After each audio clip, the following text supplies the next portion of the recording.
الحديث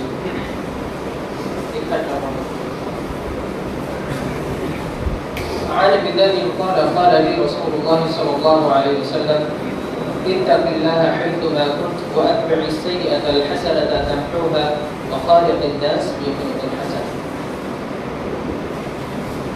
رواه الترمذي আলহামদুলিল্লাহ সমস্ত স্তুতি সমস্ত প্রশংসা সেই আল্লাহ তাআলার জন্য যার অশেষ রহমতে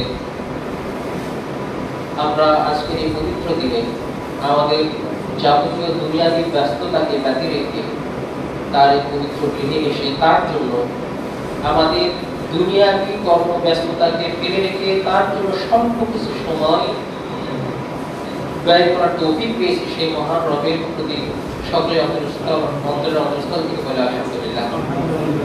দরুদ ও সালাম বর্ষিত হোক সেই ইব্রাহিমের প্রতি যার আদর্শকে বাস্তবায়ন করা আমাদের একমাত্র লক্ষ্য উদ্দেশ্য, যিনি আমাদের জন্য শাফাত করবেন সেই কঠিন দিনে যখন প্রত্যেক নবী তার নিজের কথা চিন্তা করবেন, ইয়া নাফসি বলে প্রত্যেকে নিজের কথা ভাববেন, কিন্তু সেদিন আমাদের নবী শুধু বলবেন উম্মতি, আমার উম্মতের কি হবে, আমার উম্মতের কি হবে।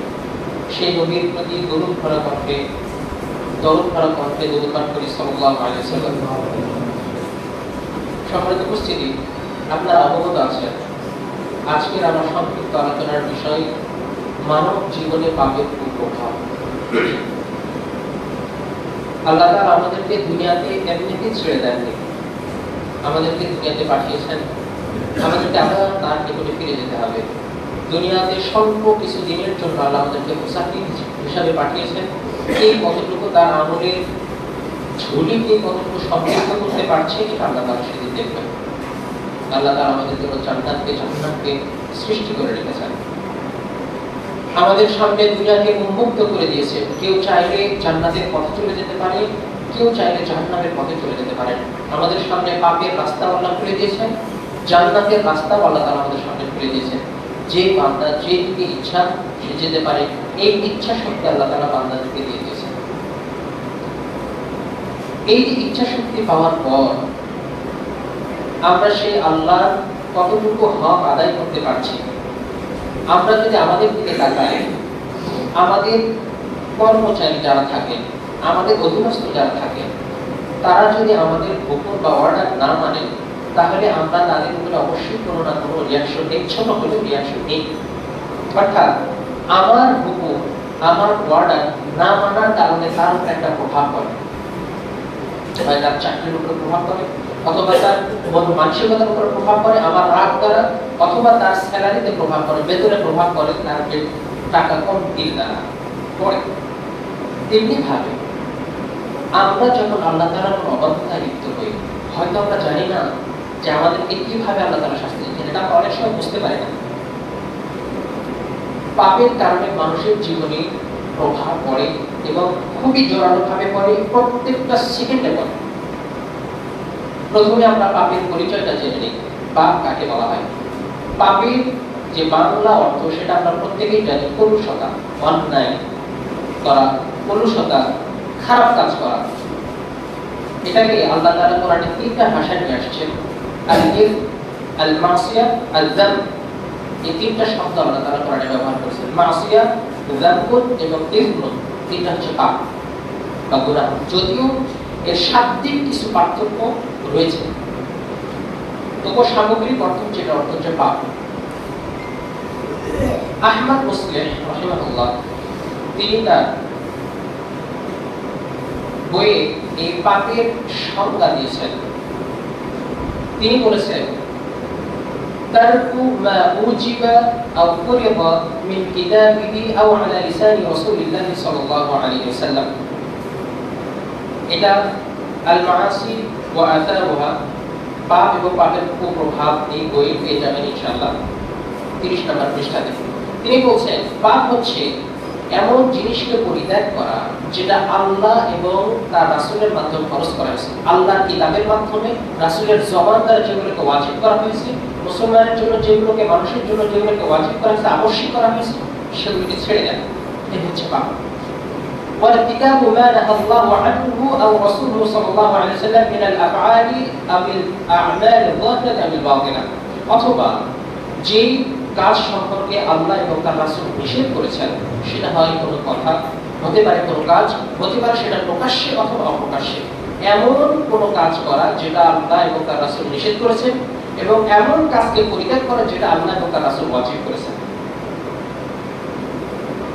প্রখ্যাত ইমাম ইবনে তাইমিয়া রাহিমাহুল্লাহ মাজমুউল ফাতওয়াতে তিনি পাপের সংজ্ঞা করেছেন, আল মাসিয়া হিয়া মুখালাফাতুল হাক্কি শারঈ, পাপ হচ্ছে শরঈ বিধানের বিপরীত কোনো কিছু করা, যেটা আল্লাহ শরীয়ত দিয়েছেন এই শরীয়তের বিপরীতে কোনো কিছু করাটাই হচ্ছে পাপ।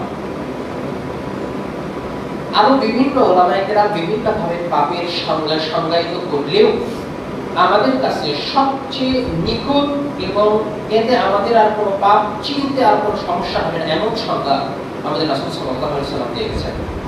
মুসলিমের 2553 নম্বর হাদিসে রাসূল সাল্লাল্লাহু আলাইহি ওয়াসাল্লাম বলেন, আল ইসম মা হাকা ফি সাদরিক ওয়া কারিহতা আন ইয়াত্তালি আলাইহি নাস। এতে চমৎকার পাপের সংজ্ঞা হতে পারে। তিনি বলছেন পাপ হচ্ছে মা হাকা ফি সাদরিক, যেটা তোমার অন্তরে খটকা সৃষ্টি করে, ওয়া কারিহতা আন ইয়াত্তালি আলাইহি নাস, এবং তুমি অপছন্দ করো, তুমি চাও না যে তোমার এই কাজটা মানুষ জানে, এটাই পাপ। এমন করে কিছু করা যেটা আমার অন্তরে খটকা সৃষ্টি করবে, এই কাজটা আমার জন্য ঠিক হচ্ছে না এই কাজটা আমার জন্য ভুল হচ্ছে, এটা করলে আসলে মানুষ কি করবে, নিজে ওই কাজকে মানুষের কাছ থেকে গোপন করার চেষ্টা করা, নিজের চাওয়া যে আমার এই কাজটা মানুষের সামনে প্রকাশ না হোক, এমন প্রত্যেক কাজই হচ্ছে পাপ। এটা একটা ভাষা একটা পাপের সংজ্ঞা। এই সংজ্ঞার মধ্যে যাবতীয় যে কোনো পাপটা আমরা যেন সূক্ষ্ম বেদে যদি আমরা চিন্তা করি, প্রত্যেকটা পাপ এই সংজ্ঞার মধ্যে পড়ে যায়। আমরা মানুষের সাথে কোনো অপকর্ম করি, আমরা নিজের ব্যক্তি জীবনে যত অপকর্ম করি, আমরা কোনো খারাপ কাজ চাই না যে আমার এই কাজটা মানুষ জানে, অথচ আমাদের প্রত্যেকটা ভালো কাজের ব্যাপারে আমরা চাই এটা আমার মানুষ জানে। যখনই কোনো কাজ মনে হবে মানুষ জানে এটা আমাকে কি ভাবতে পারে, তখনই ভেবে নিতে হবে এটা পাপ। এটা যে কোনো জিনিস হতে পারে। এরপর ওলামায়ে কেরাম পাপকে 4টি ভাগে ভাগ করেছেন। 4 ধরনের পাপ আছে। এক, আকীদাগত পাপ, যেমন শিরক করা, নেফাকি করা, মুনাফিকি করা। 2 নাম্বার হচ্ছে চারিত্রিক পাপ, জিনা ব্যভিচারে লিপ্ত থাকা, অন্যান্য হারাম কাজে লিপ্ত থাকা। 3 নাম্বার হচ্ছে আমলগত পাপ, অর্থাৎ কোনো আমলকে পরিত্যাগ করা, সালাত পরিত্যাগ করা, সিয়াম পরিত্যাগ করা, কোনো আমলের ব্যাপারে গুরুত্ব না দেওয়া, ওয়াজিব তরক করা, ফরজ তরক করা। 4 নাম্বার হচ্ছে মুআমালাতগত পাপ, এটাকে আমরা হাকুন নাস বলতে পারি। মুআমালাতগত পাপ অর্থাৎ মানুষের সাথে আমার আচরণগত পাপ, আমার কোন জবান দ্বারা, আমার কোন হাত দ্বারা আমার অপর মুসলমানকে কষ্ট করেছে। এই যে 4 ধরনের পাপ, শিরক এবং আমলগত পাপ, চারিত্রিক পাপ, মানুষের সাথে আমার আচরণগত পাপ, এই 4 ধরনের পাপের কারণেই আমাদের জীবনে যত বিপর্যয় চলে আসে, আমাদের জীবনে যত প্রভাব পড়ে, কুপ্রভাব পড়ে, এই পাপের কারণে পড়ে। হয়তো আমি আল্লাহর হাদিস আর শিরক থেকে মুক্ত আছি, আমি বিদআত থেকে মুক্ত আছি, কিন্তু আমি হয়তো মানুষের সাথে মুআমালাতের ক্ষেত্রে যে পাপটা হয় সেটা থেকে বাঁচতে পারি। হয়তো আমি আমার চারিত্রিক বৈশিষ্ট্য থেকে আমি হয়তো বাঁচতে পারি, অথবা আমি চরিত্রের দিক থেকে খুবই ভালো, আমি জেনা ব্যভিচারের সাথে লিপ্ত নেই, আমার জবান দ্বারা আমার হাতের মানুষ কষ্ট পায় না, কিন্তু আমার কোনো আমল বিদআতের সাথে লিপ্ত আছে, আমার কোনো আকীদা শিরকের সাথে লিপ্ত আছে, আমার কোনো মন মানসিকতা নেফাকির সাথে লিপ্ত আছে। এমন ভাবে কিন্তু আমরা কেউ না কেউ প্রত্যেকজনই পাপের মধ্যে আমরা চলে আসি। সবচেয়ে বড় পাপ হচ্ছে যে পাপের ক্ষমা আল্লাহ তাআলা করেন না, যে পাপের ক্ষমা করার আল্লাহ তাআলা দায়িত্ব রাখেন না, সেটা হচ্ছে মুআমালাতগত পাপ, মানুষের সাথে মানুষের পাপ। কারো হক নষ্ট করা, কোন মুসলমানের হক নষ্ট করা, কারো গীবত করা, এই পাপের মধ্যে প্রত্যেকটা মানুষ, আলেম বলেন, সাধারণ মানুষ বলেন, প্রত্যেকটা মানুষই আমরা এই পাপের মধ্যে জড়িত আছি। গীবত করা, অপর মুসলমান ভাই সম্পর্কে আরেক মুসলমান ভাইকে তার সম্পর্কে এমন কিছু বলা, সেটা আমার ওই ভাইটা অপছন্দ করে, এই পাপের প্রভাবটাও আমাদের জীবনে পড়ে। কিন্তু আমি মনে করি আমার মধ্যে কোনো শিরক বিদআত নাই, আমি তো 5 ওয়াক্ত সালাত খুব ভালো করে করি, সিয়ামও পালন করি, দান সাদাকাও করি, তারপরেও আমার এত অভাব কেন, তারপরেও আমার এত দুশ্চিন্তা কেন, তারপরেও আমি আমার দুনিয়াবী জীবনের পদে পদে আমি এত হোঁচট খাচ্ছি কেন? কিন্তু আমি জানি না যে আমি কারো হক নষ্ট করছি, সেটা আমার হয়তো অকারণে হতে পারে, আবার আমি ওটাকে কারো হক নষ্ট করাকে এটা পাপই মনে করছি। এইবার আসি পাপের প্রভাবটা আমাদের উপরে কিভাবে পড়ে, এটা বোঝার জন্য একটা ছোট্ট ঘটনা বলি। একজন ছাত্র তার সাহিত্যে জিজ্ঞাসা করলেন, আচ্ছা ওস্তাদ, আমরা প্রতিনিয়ত অনেক পাপে জড়িত হই, প্রতিদিন কোনো না কোনো পাপে আমরা জড়িয়ে পড়ি, আমাদের মাধ্যমে পাপ হয়ে যায়। কিন্তু এই পাপের প্রভাব তো আমরা আমাদের উপরে বুঝতে পারি। এটা রহস্য কি? পাপের শাস্তি আল্লাহ তো আমাদেরকে দেন না, এটা রহস্য কি? তাৎক্ষণিক একটা পাপের শাস্তি তো আল্লাহ আমাদেরকে দিচ্ছেন না। আমি সালাত পড়লাম না, আল্লাহ আমাকে ধ্বংস করে দেবেন। আমি বিড়ি সিগারেট খাচ্ছি, আল্লাহ আমাকে সাথে সাথে কোনো শাস্তি নাজিল করে দেবেন। এটা কেন করেন না? তখন তিনি বলছেন, ছাত্র শুনে রাখো, মানুষের প্রত্যেকটা পাপের জন্য প্রত্যেকটা মুহূর্তে প্রত্যেকটা সেকেন্ডে সেই পাপীকে আল্লাহ তাআলা শাস্তি দিয়ে থাকেন, কিন্তু এই বান্দা সেটা বুঝতে পারে না। তিনি বলছেন কিভাবে? তখন শিক্ষক বলছেন, আমি তোমাকে কয়েকটা প্রশ্ন করছি, তুমি শুধু প্রশ্নগুলো তোমার সাথে মিলিয়ে নিও।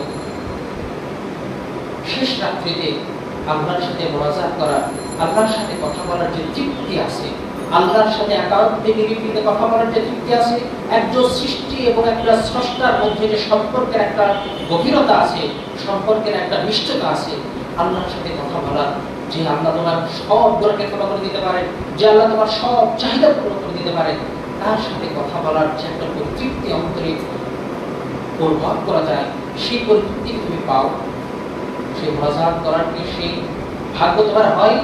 বলছে না ভাই।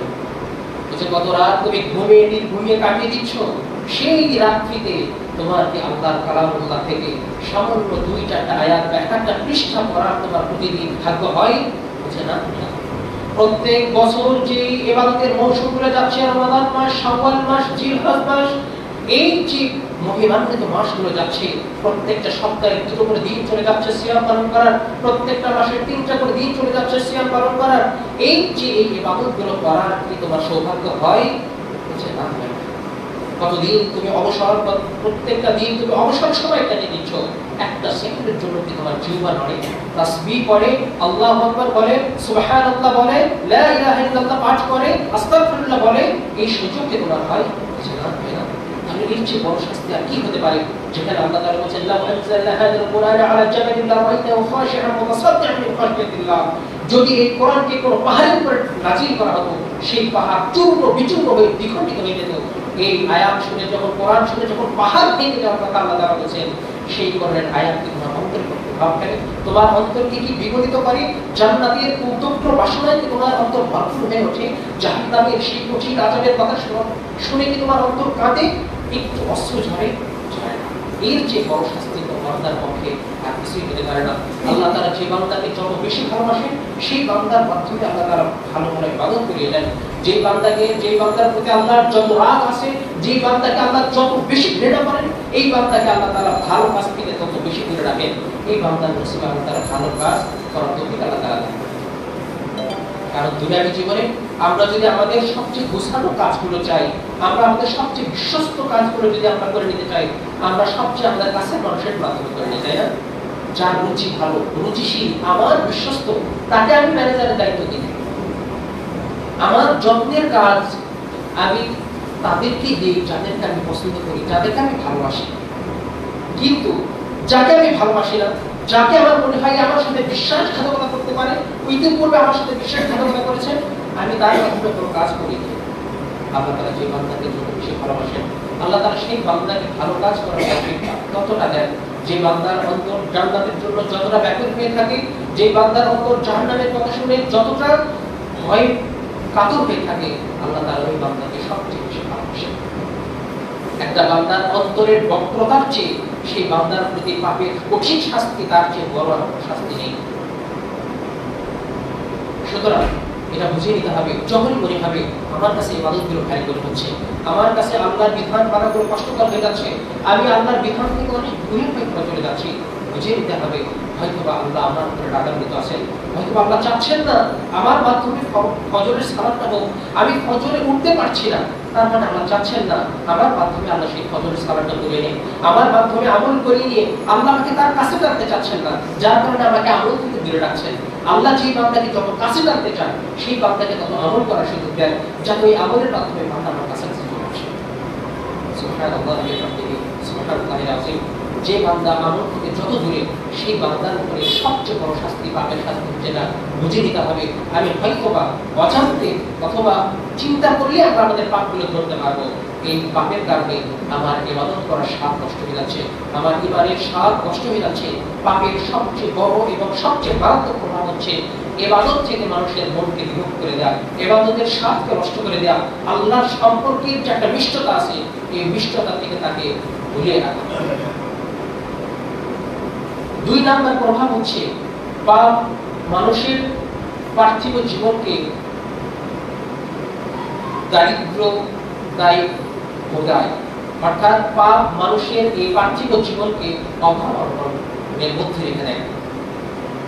যেখানে আল্লাহ তাআলা সূরা বাকারাতে আল্লাহ তাআলা বলেছেন, সূরা মাইদার 56 নম্বরে আল্লাহ তাআলা বলেছেন, ওয়ালাউ আনজালনা যদি তারা আমি তাদের উপরে যে তাওরাত এবং ইনজিল নাযিল করেছি, ওয়ামা উনজিলা ইলাইহিম মির রাব্বিহিম, যদি তারা আমার তাওরাত ইনজিল এবং তাদের উপরে যা কিছু আমি নাযিল করেছি এগুলো যদি তারা প্রতিষ্ঠা করত, যথাযথভাবে এগুলোর উপরে তারা আমল করত, লাআকালু মিন ফাওকিহিম ওয়া মিন তাহতি আরজুলিহিম, তাহলে তারা আসমান থেকে এবং তাদের পায়ের নিচ থেকে আল্লাহর পক্ষ থেকে তারা খাবার পেত। সুবহানাল্লাহ। আজকেও যদি কোনো বান্দা কোরআনের উপরে হাদিসের উপরে তার জীবনকে পঙ্খানুপঙ্খভাবে 100% যদি তার জীবনকে পরিচালিত করতে পারে, আল্লাহ তাআলা তার রিজিকের দায়িত্ব আল্লাহ তাআলা নেবেন। এটা আল্লাহ তাআলার প্রতিশ্রুতি। আল্লাহ তাআলা আল্লাহ তাআলা বলেছেন, ওয়া মাইয়াত্তাকিল্লাহ ফাহুয়া হাসবুহ ওয়া ইয়ারযুকুহু মিন হাইথু লা ইয়াহতাসিব, যে ব্যক্তি আল্লাহর উপরে পূর্ণ তাওয়াক্কুল করতে পারে, যে ব্যক্তি আল্লাহর প্রতি পূর্ণ ভরসা রাখতে পারে, আল্লাহ তাআলা তার জন্য যথেষ্ট হয়ে যান। আল্লাহ তাকে এমন ভাবে রুজি দেয় ওই বান্দাটা কল্পনাও করতে পারে না আমার এই রুজিটা কোথায় থেকে আসবে। সুবহানাল্লাহ। এজন্য রাসূল সাল্লাল্লাহু আলাইহি ওয়াসাল্লাম হাদিসুল কুদসিতে মিশকাতের 5172 নম্বর হাদিস, আল্লাহ তাআলা দরদ ভরা তার বান্দাদেরকে ডেকে বললেন, ইয়া ইবনে আদম, হে আদম সন্তান, তাফাররাক লি ইবাদাতি, আমার ইবাদতের জন্য তোমার সামান্য সময় বের করো, একটু অবসর সময় দাও আমার ইবাদত করতে। তাফাররাক লি ইবাদাতি, আমার ইবাদতের জন্য একটু অবসর হও, তোমার দুনিয়াবি কাজ থেকে একটু অবসর হও যে আমার ইবাদত করতে। মালাকতু কলবাকা গিনান, আমি তোমার অন্তরকে ধনী করে দেব, আমি তোমার অন্তরকে প্রাচুর্যতায় ভরে দেব, আমি তোমার ওয়াসুদ্দা ফাকরাকা, এবং আমি তোমার দারিদ্রতা মোচন করে দেব। সুবহানাল্লাহ। আল্লাহ তাআলা অভাব মোচন করে দিবেন, আল্লাহ তাআলা দারিদ্রতাকে মোচন করে দিবেন, এটা আল্লাহ তাআলার ওয়াদা। পক্ষান্তরে আল্লাহ তাআলা বলেন, ওয়া ইল্লা তাফআল, যদি তুমি এটা না করো, যদি তোমার কাছে দুনিয়াবি কাজ আমার কাজের চেয়ে ব্যস্ত হয়ে পড়ে, যদি তুমি শুনছো হাইয়া আলাস সালাহ হাইয়া আলাল ফালাহ, তোমাকে ডাকা হচ্ছে কল্যাণের দিকে, তোমাকে ডাকা হচ্ছে সালাতের দিকে, তুমি দুইটা কাস্টমারের লোভে তুমি সালাত পরিত্যাগ করে তুমি কাস্টমারের জন্য তুমি দোকানে বসে আছো, ঝাড়কানিটা না লাগে তুমি মসজিদে না এসে আল্লাহর ইবাদতের চেয়ে তোমার দুনিয়াবি কাজকে যখন তুমি বেশি প্রাধান্য দেবে, দুনিয়াবি ব্যস্ততা যখন তোমার আল্লাহর ইবাদতের চেয়ে বেশি গ্রহণযোগ্য তোমার কাছে পেয়ে যাবে, মালাকতু ইয়াদাকা শুগলান ওয়া লাম আসুদ্দ ফাকরাকা, তাহলে হে বান্দা শুনে রাখো, আমি তোমার দুই হাতকে ব্যস্ততায় পরিপূর্ণ করে দেব, সব সময় তুমি ব্যস্ত থাকবে, আমার ইবাদত করার ভাগ্য তোমাদের হবে না। মালাকতু ইয়াদাকা শুগলান ওয়া লাম আসুদ্দ ফাকরাকা, যে অভাব অনটন থেকে তুমি দূরে থাকার জন্য মিথ্যা অজুহাতে যে জিহাদ তুমি করে যাচ্ছ এই দুনিয়াতে, যে পরিশ্রম করে যাচ্ছ, মাথার ঘাম পায়ে ফেলে সামান্য অভাব মুক্ত হওয়ার জন্য, দুমুঠো ভালো ভাত খাওয়ার জন্য যে তুমি কষ্ট পরিশ্রান্ত করে যাচ্ছ, এই কষ্টকে আমি বিফল করে দেব, তোমার অভাব আমি কোনো দিনই মুক্ত করবো না, সারা জীবন তোমাকে অভাবের মধ্যেই থাকতে পারে। আমরা আল্লাহর ইবাদত থেকে, আল্লাহর নাম থেকে আমরা যদি দূরে থেকে দুনিয়াবি কাজে যতই ব্যস্ত থাকি না কেন, দুনিয়াবি কাজে যতই আমরা পরিশ্রান্ত হই না কেন, পরিশ্রম করি না কেন, কখনোই আমাদের অভাব কখনোই মিটবে না। হয়তো আমার কোটি টাকা থাকতে পারে, হয়তো আমার রুম এয়ার কন্ডিশন হতে পারে, কিন্তু আমার অন্তরের মধ্যে যে একটা অভাব, এটা কখনোই পূরণ হবে না। এই জন্য ইমাম ইবনুল কাইয়্যিম আস-সাওজী রাহিমাহুল্লাহ তিনি বলছেন, আল্লাহ তাআলা মানুষকে এমন ভাবে সৃষ্টি করেছেন, মানুষের অন্তরকে এমন ভাবে সৃষ্টি করেছেন, যদি তাকে গোটা পৃথিবীর সব নারী তার হাতে দেওয়া হয়, সব সুন্দর নারী, গোটা পৃথিবীর সব সম্পদ যদি তার আয়ত্তে দেওয়া হয়, তার মালিকানায় দেওয়া হয়, এই ব্যক্তির অন্তর কখনোই পরিতৃপ্ত হবে না। এই ব্যক্তির অন্তরের যে ভালোবাসা পাওয়ার, এই ব্যক্তির অন্তরের যে পরিতৃপ্তির একটা খোরাক আছে, একটা তৃষ্ণা আছে, এই তৃষ্ণার খোরাকটা কিন্তু শুধুমাত্র আল্লাহর ভালোবাসা। আল্লাহ মানুষের অন্তরকে এইভাবেই সৃষ্টি করেছেন। আমার জীবনে যা কিছু থাকুক না কেন, আমার আপনার জীবনে যত সম্পদ থাকুক না কেন, আল্লাহর ভালোবাসা যে আল্লাহর অন্তরে নেই, আল্লাহর ভালোবাসার মানুষের অন্তরের যে প্রশান্তির একটা তৃষ্ণা আছে, এই তৃষ্ণার খোরাকটা কিন্তু শুধুমাত্র আল্লাহর ভালোবাসায় যে ব্যক্তি, যে বান্দার অন্তরে সেই প্রশান্তি, আল্লাহ তাআলার ভালোবাসায় যে প্রশান্তিটা তাদের অন্তরে আছে, তাদের কখনোই দুনিয়াতে, তারা কখনোই দুনিয়ার চিন্তা করেন না। আমরা ইতিপূর্বে সাহাবায়ে কেরামদের জীবন দেখেছি, রাসূলের জীবন দেখেছি, পূর্ববর্তী রাসূলদের জীবন দেখেছি। তাদের এতটা সম্পদ কারো ছিল না, সাহাবায়ে কেরামের এতটা সম্পদ কারো ছিল না, কিন্তু তাদের অন্তরে ছিল আল্লাহর প্রতি ভালোবাসা, তাদের অন্তরে ছিল আল্লাহর দ্বীনের প্রতি ভালোবাসা। তারা এই ভালোবাসাকে প্রশান্ত চিত্তে গ্রহণ করেছেন, এই ভালোবাসাকে প্রশান্ত চিত্তে গ্রহণ করেছেন। দুনিয়া তাদের কাছে আর কোনো মূল্য পায় না। সুতরাং আমাদের অন্তরে দুনিয়ার ভালোবাসা যত বেশি গেঁথে যাবে, তত আল্লাহর ভালোবাসা আমাদের অন্তর থেকে সরে যাবে। দুনিয়ার ভালোবাসা অন্তরে যত বেশি গেঁথে যাবে, আল্লাহর ভালোবাসা অন্তর থেকে তত বেশি দূরে চলে যাবে। আল্লাহর ভালোবাসা যখন অন্তর থেকে দূরে চলে যাবে, তখন প্রশান্তি আমাদের আর ধরা দেবে না, প্রশান্তি আমাদের হাতের নাগালের বাইরে চলে যাবে। সুতরাং একজন মানুষকে যদি দারিদ্রতা থেকে চলে আসতে হয়, একজন মানুষকে যদি অভাব মুক্ত জীবন, সেই মানুষ যদি, সেই বান্দা যদি দুনিয়াবী জীবনে গঠন করতে চায়, তাহলে অবশ্যই তার জন্য আবশ্যক হচ্ছে আল্লাহর সাথে তার সম্পর্ক ঠিক রাখা, পাপ থেকে মুক্ত থাকা। আলী রাদিয়াল্লাহু আনহু একটা প্রখ্যাত কথা আছে, দেওয়ানি ইমাম আলী 215 নম্বর পৃষ্ঠাতে তিনি বলছেন, ইযা কুনতা ফি নি'মাতিন ফারি'হা ফাইন্নাল মাআসি তুসিরু নি'আম। হে মানব জাতি, তোমরা শুনে রাখো, ফাইন কুনতা ফি নি'মাতিন, যদি তোমরা কোনো নিয়ামতে থাকো, আল্লাহ যদি তোমাদেরকে কোনো নিয়ামত দান করেন, ফারি'হা, এটা তোমরা চর্চা করো, এই নিয়ামতের তোমরা যত্ন করো, এই নিয়ামতের তোমরা যত্ন করো। ফাইন্নাল মাআসি তুসিরু নি'আম, কেননা যখন কোনো বান্দা পাপ করে, আল্লাহ তাআলা তার নিয়ামত ফিরিয়ে নেন।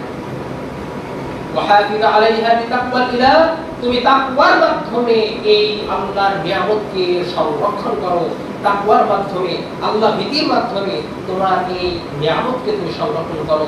ফাইন্নাল ইলাহ সারিউন নিকাম, কেননা আল্লাহ তাআলা খুব দ্রুত প্রতিশোধ গ্রহণকারী। আল্লাহ তাআলা প্রতিশোধ দিতে কখনো ছাড় দেন না, আল্লাহ তাআলা প্রতিশোধ দিতে কখনো ছাড় দেন না।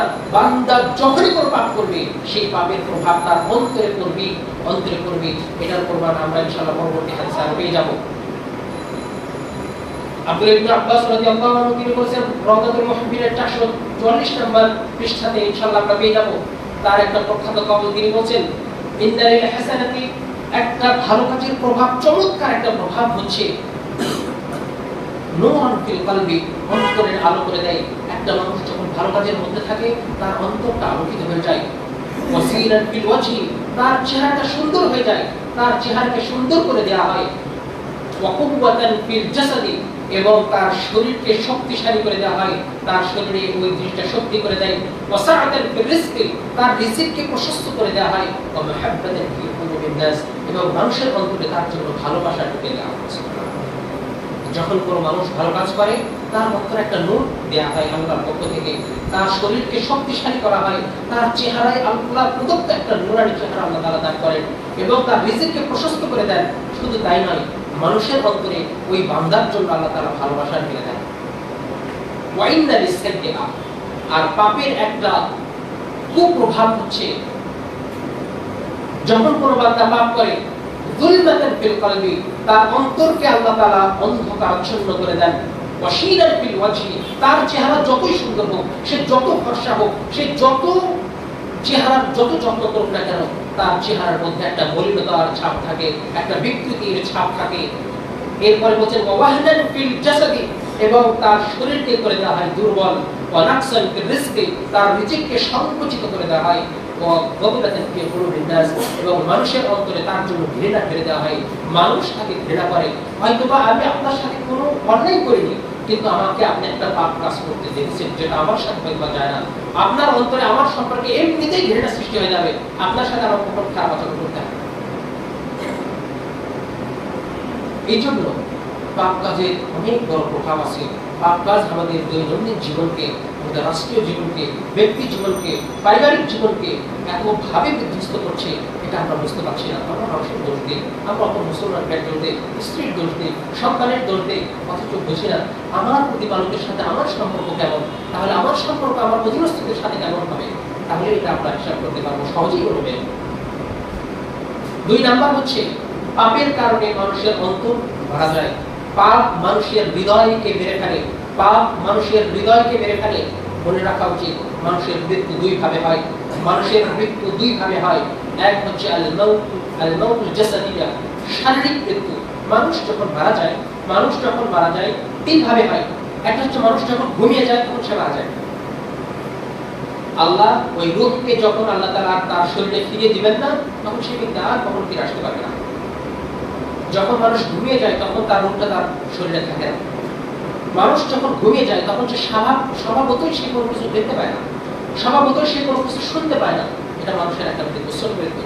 আরেকটা মৃত্যু হচ্ছে মানুষের যে মৃত্যুর কারণে মানুষ কবরে চলে যায় আর কখনো দুনিয়াতে ফিরে আসা হয় না, এই মৃত্যু। আরেকটা সবচেয়ে বড় এবং কঠিন মৃত্যু হচ্ছে মানুষের অন্তরের মৃত্যু। মানুষের অন্তর মারা যায়, তার শরীর ঠিক আছে, সে শুনতে পায়, অন্যান্য কথা সবকিছু শুনতে পায়, কিন্তু তার অন্তর মৃত। কিভাবে মৃত? তার অন্তর আল্লাহর কথা শুনে, তার অন্তর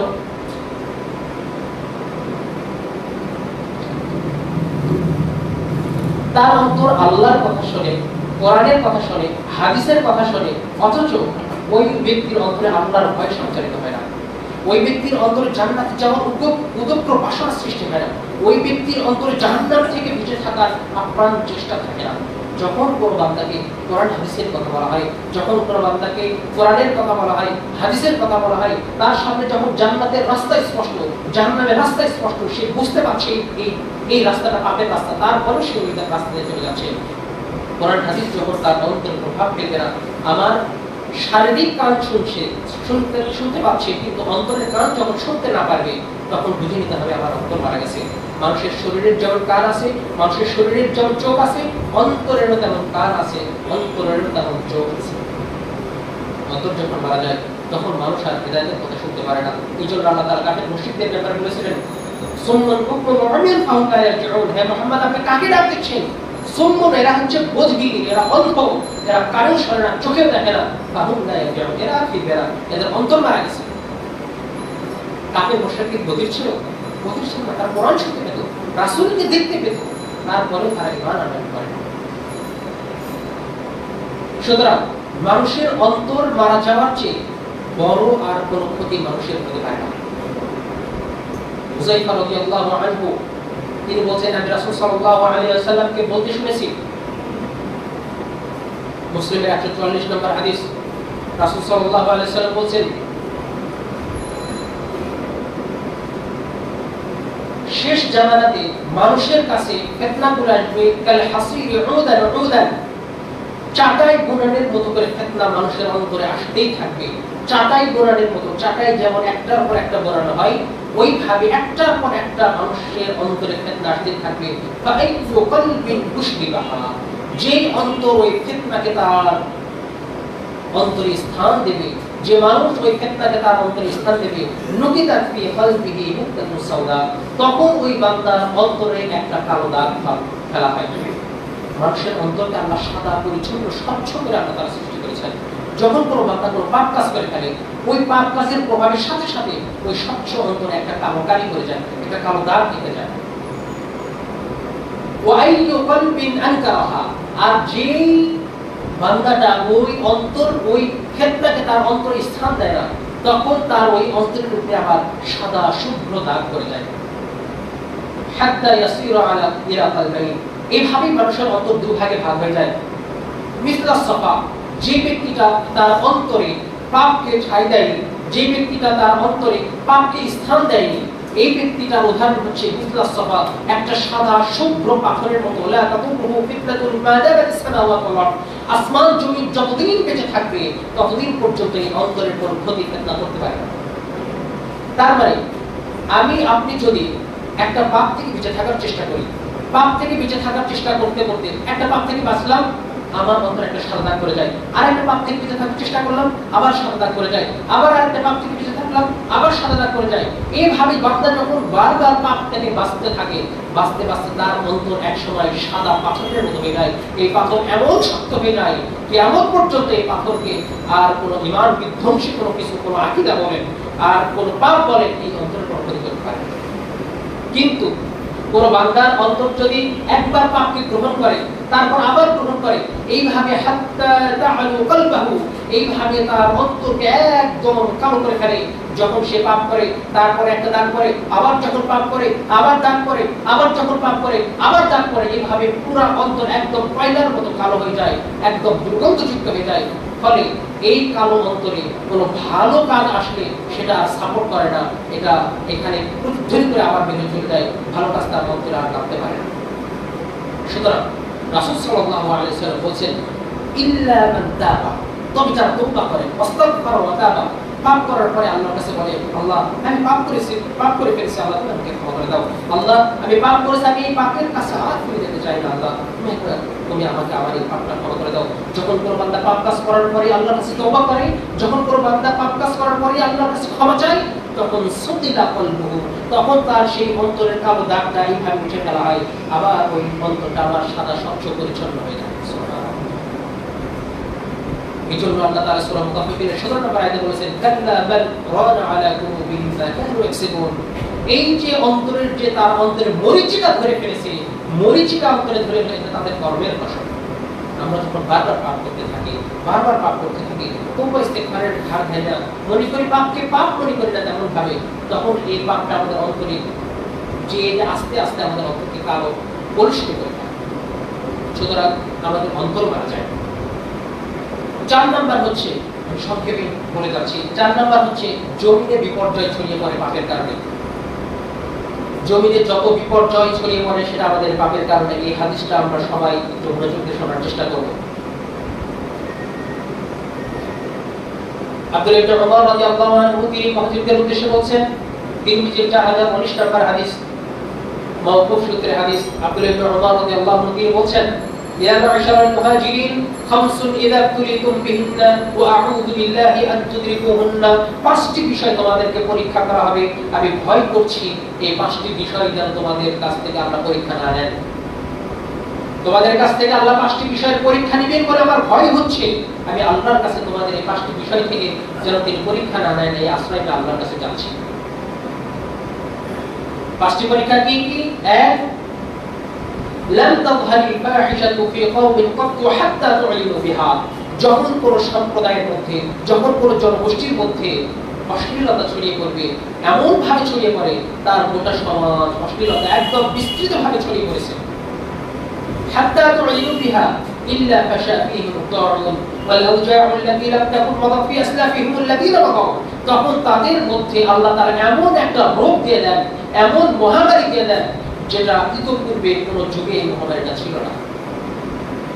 এটার মাধ্যমে আল্লাহ তাআলা এই অসভ্য জাতিকে আল্লাহ তাআলা শিক্ষা দেন, যে জাতির মধ্যে নোংরামি, যে জাতির মধ্যে ফাহিশামি, যে জাতির মধ্যে অশ্লীলতা ব্যাপকভাবে ছড়িয়ে পড়েছে, আল্লাহ তাআলা তাদের মধ্যে এই এমন তরুণ, এটা হচ্ছে প্লেগ রোগ, এটা ছাড়াও আরো যত মহামারী আছে যেটা ইতোপূর্বে কোনো দিন আসেনি, আমরা এটার সম্মুখীন হয়েছিলাম, করোনার মুখোমুখি আমরা হয়েছিলাম, তাই না?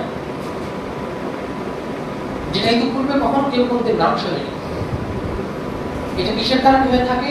স্পষ্ট হাদিসে আছে, যখন আমাদের মধ্যে অশ্লীলতা ছড়িয়ে পড়বে তখন আল্লাহ তাআলা বান্দাকে এই মহামারীর মাধ্যমে আল্লাহ তাআলা সেই বান্দাকে শাস্তি দেবেন।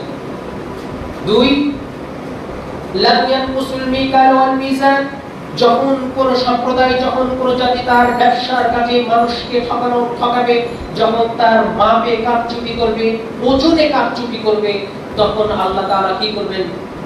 তখন আল্লাহ তাআলা তাদের ওই সম্প্রদায়ের মধ্যে আল্লাহ তাআলা অভাব দেখা দিবেন, আল্লাহ তাআলা অভাব দিবেন, দুর্ভিক্ষ দিবেন, ওয়াজাউরিস সুলতানি আলাইহিম, তাদেরকে রাষ্ট্রীয়ভাবে নির্যাতন করা হবে। যখন কোন বান্দা, যখন কোন সম্প্রদায় ব্যাপকভাবে তার ব্যবসার ক্ষেত্রে কারচুপি করবে, সাধারণ মানুষকে যখন ঠকাবে, তখন তাদের উপরে দুর্ভিক্ষ আসবে, মুদ্রাস্ফীতি হবে, তার দ্রব্য মূল্যের ঊর্ধ্বগতি হবে এবং তাদেরকে রাষ্ট্রীয়ভাবে নির্যাতন করা হবে। শাসক তাদের উপরে এমনভাবে চাপিয়ে দেওয়া হবে যে শাসক তাদেরকে নির্যাতন করবে, রাষ্ট্র শাসিত হবে, তারা রাষ্ট্রের মাধ্যমে তারা নির্যাতিত হবে।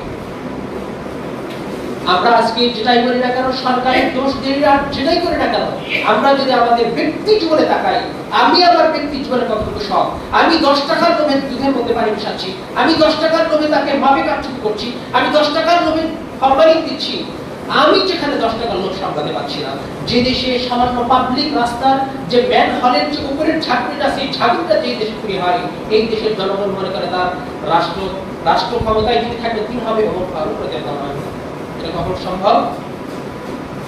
আল্লাহ তাআলা ওই মানব জাতিকে এমন শাসন তার ওই মানব সাধারণ জনতার উপর ভিত্তি করে তাদের উপরে আল্লাহ তাআলা শাসন কার্যকর চালনা করেন, তাদের উপরে আল্লাহ তাআলা সেই রকম শাসন আল্লাহ তাআলা দেন। আমি আপনি যেখানে 10 টাকা লোক সামলাতে পারি না, 500 টাকা লোক সামলাতে পারি না, আমার মাধ্যমে যখন একটা সাধারণ মানুষ আমার মাধ্যমে প্রতারিত হচ্ছে, তারা তো বসে আছে আরো সে কত কোটি কোটি টাকা লোক তারা কিভাবে সামলাবে? আমি ওই জায়গাতে গেলে কি করবো? আমি তো আমার ব্যবসাতেই সৎ না, আমি আমার মুসলিম ভাইয়ের সাথে সৎ না, আমি আমার নিজের ভাইয়ের সাথে সৎ না, আমি আমার নিজের বোনের সাথে সৎ না। সমালোচনা করার বেলায় আমরা সবাই 100% গেলে ইসলাম কায়েম হবে, গেলে এটা কায়েম হবে, গেলে ওই শাসন আমরা কায়েম করবো, এটা আমাদের শুধু বুকের ফুল ঝরি মাত্র। আমরা ব্যক্তি জীবনে যদি আমরা সৎ হতাম, ব্যক্তি জীবনে যদি আমরা ব্যবসার ক্ষেত্রে সৎ হতাম, আজকে দ্রব্যমূল্যের যে ঊর্ধ্বগতি চলছে এটা আমাদের শুধুমাত্র জনগণের কারণে চলছে, বেশিরভাগ নির্ভর করছে আমাদের উপর। আল্লাহ তাআলা আমাদের মধ্যে দুর্ভিক্ষ দেখা দিবেন এবং আমাদের মধ্যে আল্লাহ তাআলা রাষ্ট্রীয়ভাবে নির্যাতন করবেন, যাদের আম জনতা যে সম্প্রদায় যত ব্যবসার ক্ষেত্রে যত কারচুপি করবে তাদের উপরে শাসনটা এরকমই হবে। 3 লাম তানকুযু আহদাল্লাহি ওয়া আহদা রাসূলিল্লাহি সাল্লাল্লাহু আলাইহি ওয়াসাল্লাম, যখন কোন জাতি আল্লাহ এবং তার রাসূলের কৃত ওয়াদা ভঙ্গ করবে, আল্লাহ এবং তার রাসূলের কৃত ওয়াদা ভঙ্গ করবে, তখন আল্লাহ তাআলা ইল্লা সাল্লাতু আলাইহিম আদুবান মিন গায়রিহিম, তখন আল্লাহ তাআলা তাদের উপরে বিজাতীয় শাসককে আল্লাহ তাআলা চড়িয়ে দিবেন, তাদেরকে আল্লাহ তাআলা বিজাতীয় শাসক দ্বারা শাসন করবেন। আখাযু মিন মালিহি, তারা তাদের সম্পত্তি কেড়ে নেবে, তারা তাদের উপরে নির্যাতন করবে, তারা তাদের সম্পদ লুটে নেবে, তাদের উপরে তারা নির্যাতন করবে। যে জাতি আল্লাহর বিধান থেকে চলে আসবে, যে জাতি আল্লাহ এবং তার রাসূলের ওয়াদাকে ভঙ্গ করবে, ওই জাতির উপরে আল্লাহ তাআলা বিধর্মী শাসক দেবেন। আজকের বিশ্ব যদি আমরা দেখতে চাই, আজকের বিশ্ব পুরোটাই অমুসলিমদের হাতে। যখন কোন জাতি আল্লাহর সাথে শিরক করেছে, যখন কোন জাতি শিরক এবং বেদাতের নামে নোংরামি এই আমলের নামে যখন মুসলিম সমাজ যখন সত্তা বিভক্ত হয়ে গেছে, তখন তাদের উপরে অমুসলিমরা চড়াও হয়েছে। আজকে সেই দৃশ্য আমরা অকপট দেখতে পাচ্ছি। আজকে আমাদের মুসলিম যুবক ভাইরা তাদের পূর্ববর্তী কোন ওলামায়ে কেরামের নাম জানেন না, তাদের পূর্ববর্তী কোন সাহাবদের নাম জানেন না, তাদের পূর্ববর্তী কোন সাহাবায়ে কেরামের নাম জানেন না, নবী রাসূলদের তারা নাম জানেন না। তারা কাদের নাম জানেন? তারা নাম জানেন যারা ফুটবল খেলেন, যারা ক্রিকেট খেলেন, যারা টিভি সিনেমা করেন, সেই নায়ক নায়িকাদেরকে চেনেন। এমন অনেক মুসলমান আমরা আছি যে শুধুমাত্র একটা দেশের কথা বলি, কর্ডোবা যেটা ছিল মুসলিম, স্পেন যেটা কর্ডোবা যেটা ছিল মুসলিমদের শাসনে ছিল প্রায় 700-800 বছর। সেই কর্ডোবা মসজিদে 70,000 মুসলিম নারীকে একসাথে করে তারা হত্যা করেছিল। আজ পর্যন্ত স্পেনে কোনো জন্মগত কোনো মুসলমান নেই, অথচ সেই দেশ আমাদের জন্য একটা রোল মডেল হয়ে গেছে ফুটবলের জন্য। আমরা তাদের জন্য আমরা আমাদের আবেগকে প্রকাশ করি। আমাদের ভালোবাসা যখন একটা মুসলিমদের জন্য হয়ে যাবে, আমার ভালোবাসা যখন একটা যে ব্যক্তি হারা গেছে তার প্রতি আমি ঘৃণা করি, মেসিকে ভালোবাসি, আহলে হাদিসকে ঘৃণা করি, নেইমারকে ভালোবাসি, এই ভালোবাসার তারতম্য যখন হয়ে যাবে, মুসলিম যখন শুধুমাত্র এই শিরক বেদাতের কারণে যখন নিজেদের মধ্যে সততা বিভক্ত হয়ে যাবে, তাদের উপরে তখন অমুসলিমরা শাসন করবে। এটা স্বাভাবিক রীতি, এটাই আল্লাহর বিধান রীতি, এটাই রাসূলের বিধান রীতি, এটাই স্বাভাবিক আমাদের জীবনের। আমরা যতই করি না কেন মুসলমান রাজ নির্যাতিত, মুসলমান রাজ এটা আমাদের কর্মের ফসল, এটা আমাদের পাপের ফসল। আজকে কত মানুষ পাবো যারা সহিহ আকীদা গ্রহণ করছে, আজকে কত মানুষ পাবো সবচেয়ে বেশি নোংরা আকীদা এবং শিরক আকীদায় আমরা আজকে দেখতে পেয়েছি। সততা বিভক্ত আজকে মুসলিম জাতি, এই মুসলিম জাতির উপরে অমুসলিমরা শাসন করবে, এটাই সমীচীন হওয়া উচিত ছিল, এটাই হচ্ছে। 4 নাম্বার হচ্ছে লাম তামনাউ যাকাত আমওয়ালিহিম, যখন কোন মুসলিম জাতি তার যাকাত দিবে না, যাকাত থেকে যখন সে ব্যক্তি নিজেকে সংকুচিত করে নেবে, তখন ইল্লা মুনিউল কাফরা, তখন আল্লাহ তাআলা তার উপরে বৃষ্টি বর্ষণকে বন্ধ করে দিবেন। ওয়ালাউলাল বাহাইম লাম ইউমতাউ, যদি তাদের মধ্যে কোনো গবাদি পশু না থাকতো, যদি কোনো গবাদি পশু না থাকতো, গরু ছাগল ভেড়া না থাকতো, যদি কোনো পাখি না থাকতো, তখন আল্লাহ তাআলা লাম ইউমতাউ, কখনোই আল্লাহ তাআলা এই ভূমিতে আর কোনোদিন বৃষ্টি দিতেন না। এবং সর্বশেষ যেটা 5 নাম্বার কি পরীক্ষার কথা বলেছেন, লাম তানকুসু আইম্মাতুহুম বিকিতাবিল্লাহি ওয়া সুন্নাতিন নবী সাল্লাল্লাহু আলাইহি ওয়াসাল্লাম ইল্লা বা'সাহুম বাইনাহুম, যখন কোন শাসক কোরআন এবং সহিহ সুন্নাহ অনুযায়ী তার রাষ্ট্রকে পরিচালিত করবে না, তখন আল্লাহ তাআলা তাদের মধ্যেই ঝগড়া লাগিয়ে দেবেন। আজকে যদি আমরা রাজনৈতিক দিক চিন্তা করি, আমার ঝগড়া কার সাথে হচ্ছে? যিনি আমার বিপক্ষ দল, বা বিএনপি বলেন, আওয়ামী লীগ বলেন, একটু নাম বলে বলি যে আমার বিপক্ষে দল যারা আছেন, যিনি বিএনপি করেন তিনি মুসলমান না? মুসলমান। যিনি আওয়ামী লীগ করেন তিনি মুসলমান। আমাদের মুসলমান ভাই, অথচ আমাদের সাথে তাদের দুনিয়াবি স্বার্থে দ্বন্দ্ব হচ্ছে। দুনিয়াবি স্বার্থে আমরা একজন মুসলমান ভাই আরেকজন মুসলমান ভাই রক্ত ঝরাচ্ছি, কিন্তু আমার আপনার ঝগড়া হিন্দুর সাথে হয়। আমার আপনার ঝগড়া রক্ত গোলাগুলি কখনো অমুসলিমের সাথে হয় না। আমার রক্ত গোলাগুলি হয়, আমার ঝগড়া হয় আমার মুসলিম ভাইয়ের সাথে। কিসের কারণে? যখন আমাদের দেশটা যখন ইসলামী নিয়ম দিক অনুযায়ী যখন চলবে না, আল্লাহ তাআলা তখন মুসলমানদের মধ্যে তাদের নিজেদের মধ্যেই দ্বন্দ্ব ফাসাদ আল্লাহ তাআলা লাগিয়ে দিবেন। এভাবেই তাদেরকে আল্লাহ তাআলা শাস্তি দিবেন। সুতরাং এই হাদিস স্পষ্টভাবে প্রমাণ করছে আমাদের ব্যক্তি জীবন, রাষ্ট্রীয় জীবন, পারিবারিক জীবন যদি আমরা আমাদের নিজেদেরকে ক্ষতিগ্রস্ত করতে না চাই, তাহলে অবশ্যই আল্লাহর দিকে ফিরে আসতে হবে, পাপ থেকে নিজেদেরকে হেফাজত করতে হবে। আর অনেকগুলো পয়েন্ট আছে, আমি শুধু আর একটা পয়েন্ট বলে আমি আমার আজকে খুতবাকে ইনশাআল্লাহ শেষ করে দেব। সবচেয়ে গুরুত্বপূর্ণ পয়েন্ট যেটা, সেটা হচ্ছে একজন সালাত তিনি বলেছিলেন, লা আ'সিল্লাহ তাআলা, যখন আল্লাহর সাথে আমি কোনো পাপ করে ফেলি, আরা ফি খালকি দাব্বাতি ওয়া মুআদি, তখন আমি আমার এই পাপের প্রভাবটা আমার স্ত্রীর উপরে দেখতে পাই, আমার যানবাহনের উপরে দেখতে পাই। তখন তার যানবাহন ছিল উট, ঘোড়া বা গাধা। অর্থাৎ তিনি যখন ঘোড়ায় চড়তেন, তখন ঘোড়াকে একদিকে নিয়ে যেতে চাইতেন, ঘোড়া অন্য দিকে চলে যেত, তার বসে আসতো না সহজে। তিনি তখন বলছেন, আমার যখন মনে হয় আমি কোনো পাপ কাজ করে ফেলেছি, তখন দেখি আমার স্ত্রী আমার সাথে ঝগড়া করছে, আমার স্ত্রী আমার সাথে উচ্চবাক্যে কথা বলছে, আমার যানবাহন আমার কথা শুনছে না। আমরা হয়তো মনে করি যে স্ত্রীকে এত কষ্ট করে খাওয়াচ্ছি, বাহিরে এত কষ্ট 8 ঘন্টা ডিউটি করে চলে আসছি, খাওয়াচ্ছি, সন্তানের জন্য এই দুনিয়ার এই সুখটাকে যেখানে মাটি করে দিয়েছি, সেই সন্তান আমার কথা শুনছে না, স্ত্রী আমার অবাধ্য, সন্তান আমার অবাধ্য, সন্তানকে কই একটু আদর্শ মানুষ করে গড়ে তুলবো, কত টাকা তার জন্য কি না করছি, কিন্তু সন্তান আমার কথা শুনছে না, স্ত্রী আমার কথা শুনছে না। এর মূলে আবদ্ধ কি আছে? যে আল্লাহর সাথে আমার সম্পর্ক সুদৃঢ় হওয়ার কথা ছিল, যে আল্লাহ তাআলা আমাকে সৃষ্টি করেছেন, যে আল্লাহ তাআলা আমাকে সুন্দর চোখ দিয়েছেন এই সুন্দর দুনিয়াকে দেখার জন্য, যে আল্লাহ তাআলা আমার মেধা মস্তিষ্ক দিয়ে পশু পাখি থেকে আমাকে আলাদা করেছেন, যে আল্লাহ আমার জন্য জান্নাতকে সৃষ্টি করে রেখেছেন, সেই আল্লাহর সাথে যখন আমরা বেঈমানি করি, সেই আল্লাহর সাথে যখন আমাদের সম্পর্কের অবনতি ঘটে, তখন আল্লাহ তাআলা আমাদের সাথে আমাদের স্ত্রীর সম্পর্ক অবনতি ঘটিয়ে দেন, আমার সন্তানের অবনতি ঘটিয়ে দেন। আমি মনে করছি হারাম রুজি রোজগার করে, হারাম উপার্জন করে আমার স্ত্রীকে আমার বসে রাখবো, হারাম উপার্জন করে আমার সন্তানকে আমি আদর্শ মানুষ হিসেবে করে তুলবো, এই ধারণা যদি আমাদের মধ্যে থেকে থাকে, এটা নিছক একটা ভ্রান্ত ধারণা, এটা আমরা একটা মরিচিকার মধ্যে আছি, এটা কখনোই সম্ভব নয়। আল্লাহর সাথে অবাধ্যতা করে নিজের স্ত্রীর সাথে সুসম্পর্ক বজায় রাখা এটা কঠিন, আল্লাহর সাথে অবাধ্যতা করে নিজের সন্তানের সাথে সুসম্পর্ক বজায় রাখা এটা সবচেয়ে কঠিন, সবচেয়ে কঠিন। যৌবন বয়সে নিজের পিতার যখন সবচেয়ে সামর্থ্য থাকে, তখন হয়তো সেই সন্তান তার বাগে থাকতে পারে। পিতা যখন বৃদ্ধ হয়ে যায়, সন্তান যখন যুবক হয়ে যায়, তখন সেই সন্তানের মধ্যে যদি দীর্ঘ শিক্ষা না থাকে, আল্লাহর সাথে পিতার যখন সম্পর্কের অবনতি থাকে, সেই সন্তান কখনোই আকিদাকে ভয় পায় না। কিন্তু যে পিতার সাথে সম্পর্ক আল্লাহর সাথে, যে পিতার সম্পর্ক ঠিক থাকে, যে পিতা তার সন্তানকে স্ত্রীকে হালাল ভাবে যারা লালন পালন করেছে, বার্ধক্য অবস্থাতেও সেই সন্তান ওই পিতাকে ভয় পায়।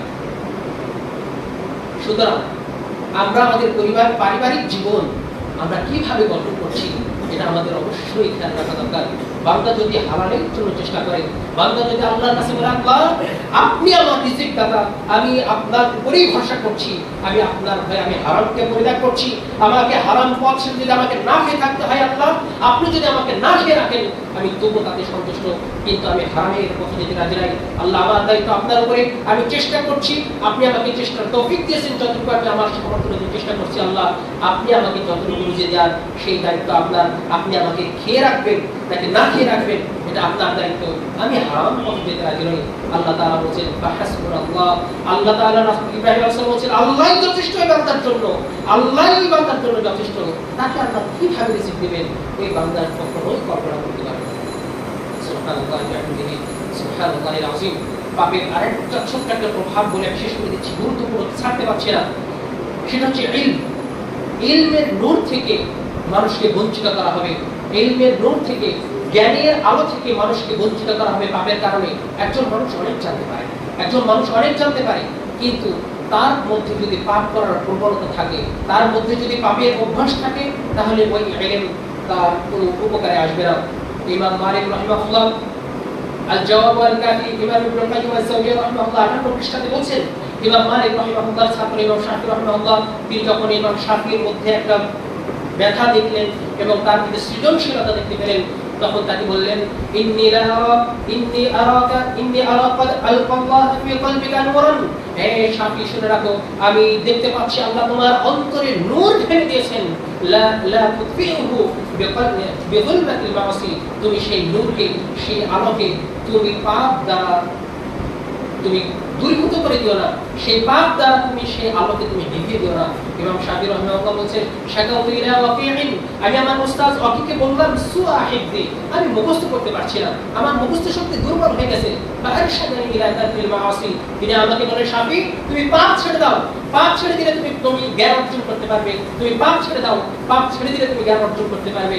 ওয়া আখবারানি বিআন্নাল ইলমা নূরুন, আমাকে বললেন, তিনি বললেন ইলম হচ্ছে নূর, ওয়া নূরুল্লাহি লা ইয়াহদি লিল মাআসি, কোন আল্লাহর নূর কোন পাপিষ্ঠ বান্দাকে দেয়া হয় না। আমরা আমাদের কাছে এমন প্রশ্ন হতে পারে, কত বান্দা পাপ করে অথচ অনেক বড় বড় ডিগ্রিধারী আছে, তাই না? তারা দুনিয়াবী শিক্ষায় শিক্ষিত, মনে রাখবেন, তারা দুনিয়াবী শিক্ষায় শিক্ষিত। যারা আলেম সমাজ আছেন, যাদের মধ্যে পাপের প্রবণতা আছে, যারা পাপের মধ্যে নিমজ্জিত আছেন, যারা আলেম সমাজ আছেন, তাদের হয়তো আমরা দেখছি এলেম অনেক বেশি, কিন্তু এলিমের প্রভাব হচ্ছে পাপের, এলিমের উপরে পাপের প্রভাব হচ্ছে এলিম অর্জন করবে, ওই এলিম তার যে নূরের প্রয়োজন ছিল, ওই এলিমের মাধ্যমে এলিমটা যে তার অন্তরকে আলোকিত করবে, পাপের রাস্তা তার সামনে স্পষ্ট করে দিয়ে পাপ থেকে নিজেকে হেফাজত করবে, ওই নূর আল্লাহ তাআলা ওই আলিমকে দিবেন না, ওই আলিমকে আল্লাহ তাআলা ওই নূর দিবেন না। কি তার এলিম থাকবে অনেক, তার কথা শুনে মানুষ এলিম হাসিল করতে পারবে, তার কথায় মানুষ মাসালা জানতে পারবে, কিন্তু তার কথা মানুষের অন্তরে প্রভাব করবে না। এটা হচ্ছে আলেমের উপরে পাপের প্রভাব। আবার মুক্তাদির উপরে পাপের প্রভাব হচ্ছে তাদেরকে কোরআন হাদিস বলা হবে, কিন্তু তাদের অন্তরে কোরআন হাদিস কোনো প্রভাব ফেলবে না। দুইজন দুই ধারণা পোষণ করবে, আলেম পোষণ করবেন, আমি এত ওয়াজ করছি, আমি এত বক্তব্য দিচ্ছি, মানুষের মধ্যে পরিবর্তন হচ্ছে না, না জানি আমি পাপের মধ্যে আছি, না জানি আমি আল্লাহর সাথে কোনো পাপ কাজ করে ফেলেছি, আমার কথার মাধ্যমে মানুষ পরিবর্তন হচ্ছে না, আমি পাপ করছি, আমাকে তওবা করতে হবে, আল্লাহর কাছে বিশেষ ক্ষমা চাইতে হবে। অপরদিকে মুক্তাদিরা মনে করবেন, আমি পাপ করছি, হয়তো আলিম কোরআনের কথা বলছেন, হাদিসের কথা বলছেন, তার কথা আমার অন্তরে প্রভাব পড়ছে না, এটা খুব আশ্চর্য ধরনের কথা, কত ভয়ানক কথা, আমাকে এখান থেকে ফিরে আসতে হবে। দুইজন দুই নিয়ম, দুইজন দুই রকম ভাবনা রাখতে হবে। আপনি যদি মনে করেন আলেম পাপের সাথে লিপ্ত আছে, তাই তার কথা আমার অন্তরে প্রভাব ফেলছে না, এটা তাহলে আপনার উপর হবে। যদি আলেম মনে করে তার অন্তরে সমস্যা আছে, আমার কথা এই জন্য তার অন্তরে কাঁপছে না, তাহলে সেই আলেমেরও সে ভুল হয়ে যাবে। সুতরাং প্রত্যেকেই নিজেকে দোষী করতে হবে, প্রত্যেকেই মনে করতে হবে দোষটা আমার, আমি পাপ করছি আল্লাহর সাথে যতটুকু সম্পর্ক রাখা উচিত ছিল, হয়তো ততটুকু সম্পর্ক আমি আল্লাহর সাথে করতে পারিনি, এই জন্য দুনিয়াতে আমার এত দুশ্চিন্তা, এই জন্য দুনিয়াতে আমার এত দুর্ভাগ্য আমার। সুতরাং পাপ থেকে যত বেশি বাঁচা যায়, আল্লাহর সাথে সম্পর্ক যত বেশি মজবুত করা যায়, সেই বান্দা দুনিয়াবী জীবনে প্রশান্তির স্বাদ ততটাই লাভ করতে পারে। সাহাবায়ে কেরামের যেমন কোনো কিছুই ছিল না, শুধু কর্মের একটা কাপড় ছিল। মুসাআব রাদিয়াল্লাহু আনহু যেমন, যাকে মারা যাওয়ার পর রাসূল সাল্লাল্লাহু আলাইহি ওয়াসাল্লাম বলেন, যিনি শহীদ হয়ে গেছেন, তার মাথা ঢাকার কাপড় থাকে তো পা ঢাকে না, পা ঢাকে তো মাথা ঢাকে না। রাসূল সাল্লাল্লাহু আলাইহি ওয়াসাল্লাম কেঁদে ফেললেন, চোখের পানি ফেলে বললেন, ইয়া মুসাআব, তুমি এমন মক্কার সবচেয়ে ধনাঢ্য শ্রেণীর পুত্র ছিলে, তুমি যখন রাস্তাতে হেঁটে যেতে তোমার সুগন্ধি, তোমার ঘোড়ার আওয়াজ, তোমার সুগন্ধি রাস্তাকে মুখরিত করে রাখতো, আজকে তুমি এমন ভাবে দুনিয়া থেকে বিদায় নিচ্ছ, তোমার কাপড়ের কাপড় জুটছে না। এটাই হচ্ছে ইসলামের সৌন্দর্য, এটা হচ্ছে ইসলামের জন্য ত্যাগ, এটা হচ্ছে ইসলামের জন্য ভালোবাসা, আল্লাহর জন্য ভালোবাসা, রাসূলের জন্য ভালোবাসা। যে ব্যক্তির ভালোবাসা সবচেয়ে বেশি দুনিয়ার জন্য হবে, যে ব্যক্তির ভালোবাসা সবচেয়ে বেশি নিজের জন্য হবে, মনে রাখতে হবে একদিন আমাকে আপনাকে এই দুনিয়া থেকে চলে যেতে হবে, সেদিন আমার আপনার সাথে কেউ যাবে না, শুধুমাত্র নিজের আমল যাবে, নিজের আমল ছাড়া কেউ যাবে না।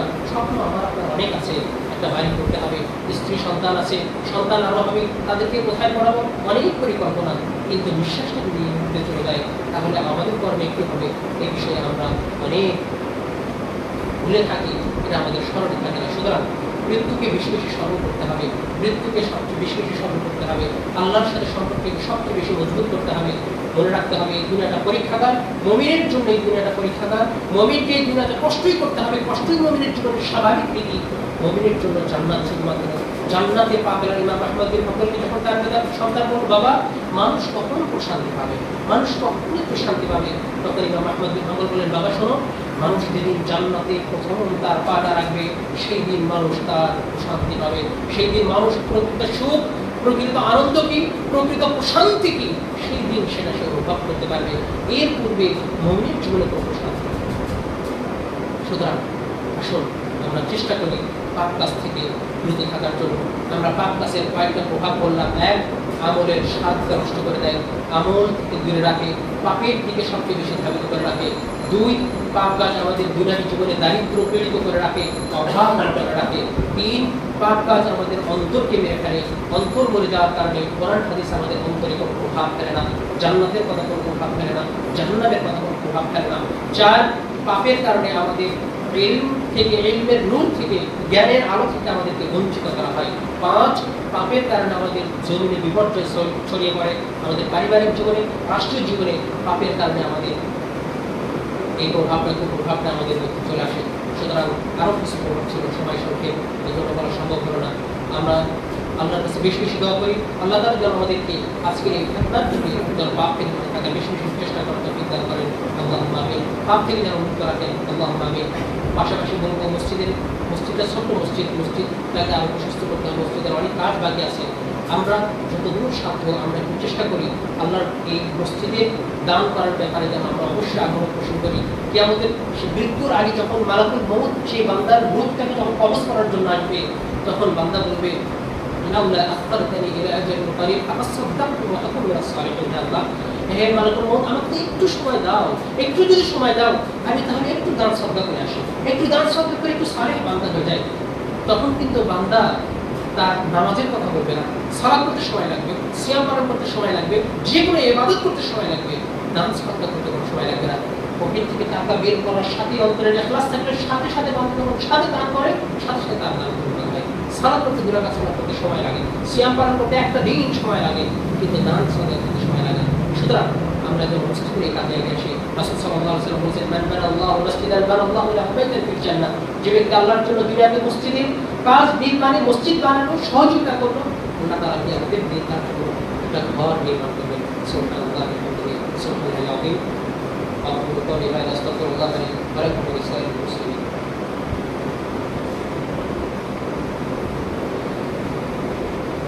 الحمد لله نحمده ونستعينه ونستغفره ونعوذ بالله من شرور أنفسنا ومن سيئات أعمالنا. من يهده الله فلا مضل له ومن يضلل فلا هادي له. وأشهد أن لا إله إلا الله وحده لا شريك له وأشهد أن محمدا عبده ورسوله. اللهم صل على محمد وعلى آل محمد كما صليت على إبراهيم وعلى آل إبراهيم إنك حميد مجيد. اللهم بارك على محمد وعلى آل محمد كما باركت على إبراهيم وعلى آل إبراهيم إنك حميد مجيد. اللهم انصر من نصر دين محمد صلى الله عليه وسلم واجعلنا منه، واخذل من خذل دين محمد صلى الله عليه وسلم ولا تجعلنا منهم. عباد الله رحمكم الله، إن الله يأمركم بالعدل والإحسان وإيتاء ذي القربى وينهى عن الفحشاء والمنكر والبغي يعظكم لعلكم تذكرون. اذكروني أذكركم واشكروا لي ولا تكفرون.